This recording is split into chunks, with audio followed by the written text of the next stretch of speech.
ओम शांति।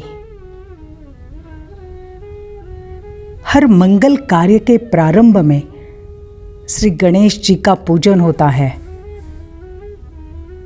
ऐसा क्या है जो विघ्न विनाशक, सिद्धि विनायक, सद्बुद्धि दाता, सुख करता, दुख हरता श्री गणेश जी का सिमरन किया जाता है, पूजा हो जाती है। जरूर इसके पीछे कुछ न कुछ रहस्य है। आइए आज हम गणपति नहीं गुणपति बनकर श्री गणेश जी की तरह अपने जीवन के, अपने परिवार के, अपने समाज के और अपने देश के और विश्व के विघ्नों का विनाश करें। और इसी के लिए हम श्री गणेश जी के अलंकार, श्री गणेश जी का स्वरूप, श्री गणेश जी के उसके साथ साथ पूजन का रहस्य जाने और विघ्नों का विनाश करने की उस विधि को जाने। सबसे पहले श्री गणेश जी को जैसे हम कहते एकदंत, इसका मतलब कोई भी कार्य अगर निर्विघ्न रूप से संपन्न करना है तो परमात्मा पर, एक परमात्मा पर अटूट श्रद्धा चाहिए, अटूट विश्वास होना चाहिए। जहां एक बल, एक भरोसा होता है, हे परमात्मा आप ही मेरा सब कुछ अच्छा करने वाले हो, आप ही इस विघ्न से हमें बचाने वाले हो। यही एक विश्वास हमें जीत दिलाता है। तो कोई भी परिस्थिति का सामना करने के लिए क्या चाहिए? अटूट श्रद्धा, विश्वास एक पर। और वही बात एक दंत के रूप में उसका रहस्य हमें सिखाती है। दूसरा, गणेश जी को कहा जाता है लंबोदर। वैसे इसका अर्थ बड़ा पेट, ये हेल्थ की निशानी नहीं है, लेकिन इसके पीछे एक आध्यात्मिक रहस्य है। और कौन सा? लंबोदर माना विशाल पेट। इसका अर्थ है अपने जीवन में घटने वाले हर घटना को स्वीकार करना, हर व्यक्ति को उसके गुण दोष के साथ, उसकी विशेषताएं कमियों के साथ स्वीकार करना। जैसे स्तुति को हम स्वीकार करते हैं ना, उसी प्रकार किसी ने निंदा की उसे भी स्वीकार करना। किसी ने मेरा सम्मान किया है तो किसी ने अपमान, उस अपमान को स्वीकार करना। हम सफलता को स्वीकार करते हैं, उसी तरह असफलता को, अपनी हार को स्वीकार करना, रिजेक्शन को, फेल्यूर्स को स्वीकार करना। इसे कहा लंबोदर। जब हमारे अंदर ये शक्ति बढ़ती है ना, पावर टू एक्सेप्ट, उसी से हम विघ्नों का विनाश कर सकते हैं, हमारे मन का मनोबल बढ़ा सकते हैं।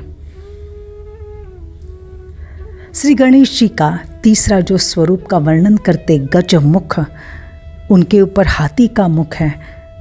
हाथी को वैसे इंटेलेक्चुअल प्राणी माना गया है। बुद्धिमत्ता, विशालता, चतुराई, इसका सिंबल माना हाथी। इसी प्रकार हमें भी हमेशा अपने अंदर विवेक को जागृत रखना है। विवेक को जितना हम विजडम, विवेक, इसका प्रयोग करते जाएंगे, उतने ही गलत कर्मों से बचे रहेंगे, विघ्नों से हम बचे रहेंगे। इमोशनल ना बने, लेकिन विवेकशील बने। यही बात हमें श्री गणेश जी सिखाते हैं। श्री गणेश जी के कान सुपड़े जैसे लंबे, हाथी के कान, आंखें देखो छोटी सी और कान सुपड़े जैसे। इसका मतलब क्या? सुनो ज़्यादा, बोलो कम। दूसरे को ध्यान से सुनो, माइंडफुलनेस के साथ सुनो, अटेंशन से सुनो, तो दूसरों को समझ पाएंगे। जैसे हमने दूसरों को समझना, अंडरस्टैंड करना शुरू कर दिया, मिसअंडरस्टैंडिंग अपने आप दूर हो जाएगी। जैसे सुपड़े से अनाज साफ करते हैं ना, तो कंकड़ पत्थर सब एक बाजू में हो जाते। ऐसे ही सुनते समय, पावर टू लिसन, सुनते समय जो आवश्यक बातें हैं, अच्छी बातें, पॉजिटिव बातें, उसे ग्रहण करो। और जो बातें अनावश्यक हैं, अनवांटेड है, अननेसेसरी है, नेगेटिव है, जस्ट लेट गो। इतना किया ना तो हमारे जीवन के, हमारे रिश्तों के कई सारे विघ्न मिट जाएंगे, हमारे घर की प्रॉब्लम मिट जाएंगे। उसके बाद श्री गणेश जी के आंखें जो दिखाई हैं, गजचक्षु जिसे कहा जाता है, बहुत छोटी सी आंखें, छोटी सी आंखें, छोटी सी वस्तु या दूर की वस्तु भी उनको स्पष्ट रूप से दिखाई देती है। माना परखने की शक्ति। परखो, हर बात को परखो, हर व्यक्ति को, हर घटना को परखो। Try to understand. किसी भी बात पर इमोशनल मत हो जाओ, पहले उसको समझो। जब हम परखेंगे ना, विघ्न से ऑटोमेटिक हम दूर रहेंगे। और यही परखने की शक्ति, what is right and what is wrong, जब हम इसे परखते हैं ना, हम सेफ रहते हैं। उसके बाद श्री गणेश जी को जो सूंड दिखाई है, ये किस बात की निशानी है? फ्लेक्सिबिलिटी। Be flexible. हमारे जीवन में मालूम है प्रॉब्लम कब आते हैं? जब हम अकड़ कर चलते हैं, हम अपने आप को चेंज नहीं करना चाहते हैं, हम अपनी मत पर अड़े रहते हैं। But be flexible. Be flexible माना उस सूंड में ऐसी शक्ति है कि बड़े ते बड़े वृक्ष को उखाड़ कर फेंक सकती है। वही सूंड छोटे से बच्चे को झुला भी सकती है। फ्लेक्सिबल। इसका मतलब क्या? हमारे अंदर कौन सी शक्ति चाहिए? अपने अंदर के कमियों को पहचानो, उन्हें उखाड़ कर फेंक दो। हमारी कमी, हमारा अवगुण, हमारे अंदर का विकार, हमारी गलत आदतें, यही तो प्रॉब्लम को क्रिएट करती है, विघ्नों को जन्म देती है। उसे उखाड़ कर फेंको। दूसरों को स्नेह दो, सम्मान दो। अभी इसी के साथ साथ अगर हमें विघ्न विनाशक बनना है ना, तो हम गणेश जी के अलंकारों का रहस्य भी समझते हैं। गणेश जी के एक हाथ में दिखाया कमल का पुष्प। श्री गणेश जी को कमल बड़े पसंद है, प्रिय है। उन पर कमल पुष्प अर्पण करते हैं। क्यों? कमल पुष्प एक सिंबल है जो कीचड़ में उगता है, कीचड़ में उत्पत्ति होती है, लेकिन कीचड़ का एक छांटा, पानी की एक बूंद तक ठहर नहीं सकती उस कमल पुष्प पर। ऐसे ही मुझे रहना तो अपने परिवार में है, अपने गृहस्थी में है, बिजनेस को संभालना है, सब कुछ करना है, लेकिन कैसे? छोटी छोटी बातों का, छोटी बड़ी बातों का मेरे पर इफेक्ट ना हो।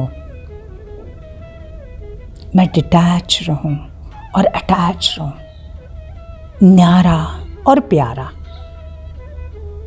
हर जगह मेरी इन्वॉल्वमेंट की ज़रूरत नहीं है। जहाँ डिटैच हो सकते डिटैच हो जाओ ना, अपना 100% दो काम करते समय, वापस डिटैच हो जाओ। इसे कहते कमल पुष्प की तरह बनना। प्रॉब्लम मालूम है कब आती है? जब हम हर बात से अटैच हो जाते हैं और वही प्रॉब्लम को क्रिएट करते हैं। गणेश जी के दूसरे हाथ में है परशु। अभी ये परशु किस लिए है? ये परशु है अपने बंधनों को, जिसको हमने क्रिएट किया है, उनको काटने का प्रतीक परशु दिखाया। अटैचमेंट, मोह, हम मोह में फंस जाते हैं। प्रेम अलग है, मोह अलग है। जब हमारा प्रेम मोह में बदल जाता है तब हम दुखी होते हैं, पॉसेसिव हो जाते, कभी किसी वस्तु के लिए, कभी व्यक्ति के लिए, रिश्ते के लिए, किसी साधन के लिए।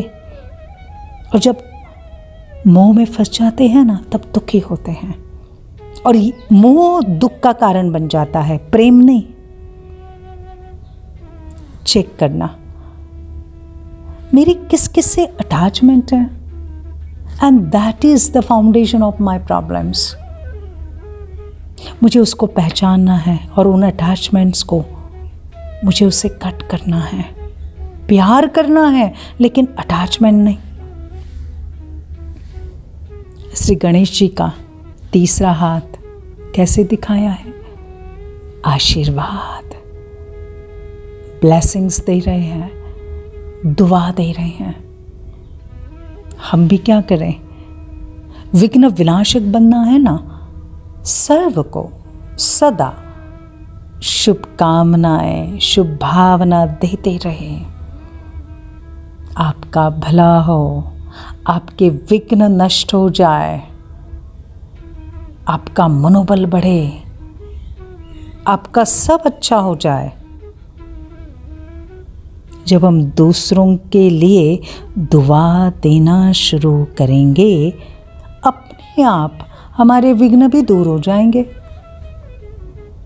फिर उनके चौथे हाथ में दिखाते हैं मोदक। श्री गणेश जी को मोदक बड़े प्रिय है। ये मोदक माना कौन सी शक्ति? सहयोग की शक्ति। ये मोदक होता है गुड़ और नारियल का। अगर हम अपने जीवन को विघ्नों से मुक्त करना चाहते हैं तो इस मोदक से सीखें। देखो ये मोदक है ना, मधुरता, स्नेह, एकता का प्रतीक है। जब हम एक दो को स्नेह से, शक्ति से सहयोग करते हैं ना, उसका आनंद का सिंबल मोदक है। एक दूसरे को सहयोग करना बहुत सुंदर शक्ति है। और जब हम एक दूसरे को सहयोग करते हैं तो ऑटोमेटिक हमारे भी विघ्न दूर हो जाते हैं। और श्री गणेश जी को हम क्या अर्पण करते हैं? दुर्वा, 21 दुर्वा का हार। और ये जो दुर्वा होती है 3 पत्तों की। अभी इसका रहस्य क्या है? देखो, जैसे हम शिव जी के ऊपर 3 पत्तों का बेल पत्र अर्पण करते हैं, ऐसे श्री गणेश जी के ऊपर 3 पत्तों की दुर्वा चढ़ाते हैं। अच्छा, शिव जी पर हम जो ये 3 पत्तों का बेल पत्र अर्पण करते हैं, उसका अर्थ यही है कि उनके दिव्य कर्तव्य का प्रतीक।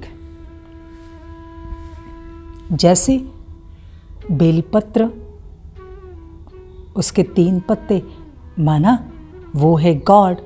जी for generator, O for operator, D for destroyer. माना जो स्थापना करते, पालना करते, विनाश करते। सतयुग की स्थापना, कलयुग का विनाश। जो शिव जी के कर्तव्य है, तो शिव जी कौन है? गणेश जी के पिता है। तो जो पिता का कर्तव्य, सो बच्चे का कर्तव्य। इसलिए गणेश जी को भी 3 पत्तों की दुर्वा अर्पण करते हैं। वर्तमान समय, कलयुग के इस अंतिम समय पर निराकार शिव परमात्मा अवतरित होकर ब्रह्मा द्वारा स्थापना, विष्णु द्वारा पालना, शंकर द्वारा विनाश, ये 3 कर्तव्य कर रहे हैं। अभी शिव पिता की संतान हम सभी हैं, तो हम सबको भी इस श्रेष्ठ कार्य में मददगार बनना है। तो हमें भी क्या करना है? सद्गुणों की धारणा, सद्गुणों की स्थापना करनी है। रोज सुबह उठते आज मैंने कौन सा गुण धारण करना है, फिर उस सद्गुण की पालना करनी है, सारा दिन याद करना है, और उसके साथ साथ अवगुणों का विनाश करना है। तभी क्या होंगे? हमारे भी विघ्न विनाश होते जाएंगे। और सबसे आखिर में श्री गणेश जी का वाहन कौन सा दिखाते हैं? इतने बड़े श्री गणेश, और उनका वाहन क्या दिखाया? चूहा, छोटा सा चूहा। अब ये चूहा क्यों दिखाया? और इतने छोटे से चूहे पर इतने बड़े श्री गणेश बैठ सकते हैं? इसका अर्थ क्या है? देखो, चूहा क्या करता है? अंधेरे में किसी भी वस्तु को कुरेद कुरेद कर उसको खोखला बना देता है। मनुष्य भी अवगुणों के कारण, विकारों के कारण खोखला होता जा रहा है। उसके अंदर विवेक नष्ट होता जा रहा है, चारित्र्य समाप्त हो रहा है, सोचने की शक्ति उसकी नष्ट हो गई है, निर्णय करने की शक्ति नष्ट हो गई है। तो चूहे पर बैठना माना अपने अंदर का जो अविवेक है ना, अपने अंदर की नेगेटिविटी, गलत भावना, गलत विचार, नेगेटिव विचार, इसके ऊपर विजय, यह है चूहे पर बैठना। तो जब हम अपने गलत विचारों को जीत लेंगे, सिंपल, गलत विचारों को सिर्फ आप क्या करो? अच्छे विचारों में ट्रांसफ़र करो। नेगेटिव विचार को पॉजिटिव में ले लो, व्यर्थ विचारों को समर्थ विचारों में बदल डालो।